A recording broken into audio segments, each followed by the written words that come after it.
Pertama sekali, Spita mengucapkan syukur dan terima kasih di atas penjelasan Yang Berhormat Menteri Dalam Negeri yang mengungkapkan kisah tragis yang menimpa anak kecil bernama Zarah Khairina Mahathir yang meninggal dunia dalam teka-teki yang menyayat hati.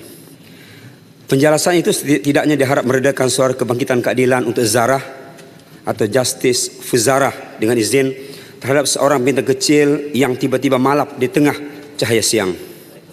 Saya berdiri hari ini dalam Dewan yang mulia ini bagi menyuarakan sokongan yang tidak berbelah bagi terhadap usaha Kementerian Dalam Negeri yang segera menyahut jeritan pilu ibu si gadis kecil ini. Dengan penuh iltizam, KDN telah menggerakkan langkah berani menubuhkan pasukan khas dari Bukit Aman yang disegani dan mengutus pasukan petugas ke bumi Sabah untuk menyelongkar kebenaran yang masih dirahsiakan di sebalik awan kelabu dan berduka. Tan Sri Pertua, kita tahu kesihatan bukan perkara mudah.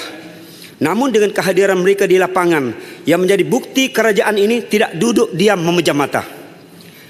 Dan di negeri kami, Sabah yang sedang berkabung, kita melihat bagaimana pemimpin negeri turut bertindak. Daripada institusi tertinggi yang di Pertuan Negeri hingga ke peringkat akar umbi, semuanya telah bangkit bersuara agar kesihatan ini tidak hanya di permukaan, tapi menyeluruh hingga ke akar yang tersembunyi. Beberapa hari yang lalu Yang Berhormat Ketua Menteri Datuk Seri Panglima Haji Nur dan isteri telah menghulur tangan simpati kepada ibu yang menangis sunyi mengusap luka yang tidak terlihat di kulit tetapi membara di dalam dada yang merindui. Berhormat Sepitang boleh sedikit. Ya, Berhormat Menteri telah menjelaskan daripada peringkat awal bagaimana kronologi dia. Dan Menteri juga memaklumkan bahawa memang ada unsur-unsur bully. Dan unsur bully di sekolah ini berleluasa yang berhormat. Apakah Muhammad memaklumkan kepada Menteri Pendidikan mana-mana sekolah yang cover up isu-isu bully ini sebab menjaga nama prestasi sekolah masing-masing. Sekolah itu guru-guru dia perlu diambil tindakan serta merta. Tidak boleh lagi Menteri pun ikut cover up dengan mereka. Setuju kan Pak Umat? Saya setuju, masukkan dalam perbahasan saya. Kena bertangan. Terima kasih.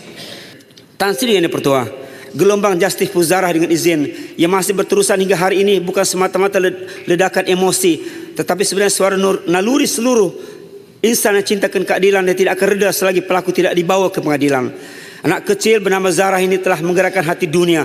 Justru marilah kita dalam Dewan yang mulia ini tanpa berlengah atau berselindung bersama-sama menuntut mendesak penyelesaian yang segera agar air mata ibu Zarah itu tidak jatuh sia-sia dan ruh anak kecil itu bersemadi dalam tenang akhirnya. Akhir kata Tan Sri Pertua, saya ingin menyatakan sokongan sepenuhnya kepada penjelasan yang diberikan oleh Kementerian Dalam Negeri sambil berharap agar kesihatan diteruskan dengan ketelusan dan keberanian kerana keadilan untuk Zarah bukan hanya milik keluarganya tetapi ini adalah amanah kita semua demi masa depan, demi nilai kemanusiaan yang sebenar.